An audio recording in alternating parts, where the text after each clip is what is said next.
أعوذ بالله من الشيطان الرجيم. بسم الله الرحمن الرحيم.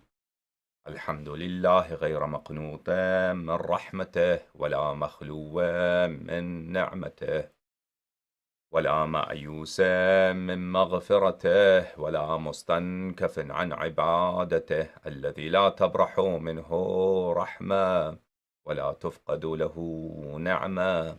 الحمد لله كلما وقب ليل وغساق، والحمد لله كلما لاح نجم وخفاق، والحمد لله غير مفقود الإنعام ولا مكافئ الإفضال. ثم شرائف صلواته ونوامي بركاته على أمينه على وحيه، ونجيبه من خلقه، وصفيه من عباده، إمام الرحمة وقائد الخير ومفتاح البركة، سيدنا ونبينا أبي القاسم المصطفى محمد، وعلى أهل بيته الطيبين الطاهرين الذين أذهب الله عنهم الرجس وطهرهم تطهيرا، ولا سيما بقية الله في الأرضين وحجته في العالمين، روحي وأرواح العالمين لتراب مقدمه فداء، واللعن الدائم على أعدائهم وغاصبي حقوقهم وجاحدي مناقبهم ومنكري فضائلهم من الآن إلى أبد الآبدين. فأعوذ بالله من الشيطان الرجيم. أم لهم شركاء شرعوا لهم من الدين ما لم يأذن به الله، ولولا كلمة الفصل لقضي بينهم، وإن الظالمين لهم عذاب أليم. صدق الله العلي العظيم. اللهم صل على محمد وآل محمد. اللهم لعن أول ظالم ظلم حق محمد وآل محمد، وآخر تابع له على ذلك. اللهم لعن العصابة التي جاهدت الحسين وشايعت وبايعت وتابعت على قتله، اللهم لعنهم جميعا. السلام عليك يا أبا عبد الله، وعلى الأرواح التي حلت بفنائك. عليك مني سلام الله أبدا ما بقيت وبقي الليل والنهار، ولا جعله الله آخر العهد مني لزيارتكم. السلام على الحسين وعلى علي بن الحسين وعلى أولاد الحسين. اللهم صل على محمد وآل محمد. اللهم كن لوليك الحجة بن الحسن صلواتك عليه وعلى آبائه في هذه الساعة وفي كل ساعة وليا وحافظا وقائدا وناصرا ودليلا وعينا، حتى تسكنه أرضك طوعا وتمتعه فيها طويلا. اللهم صل على محمد وآل محمد وعجل فرجهم الشريف.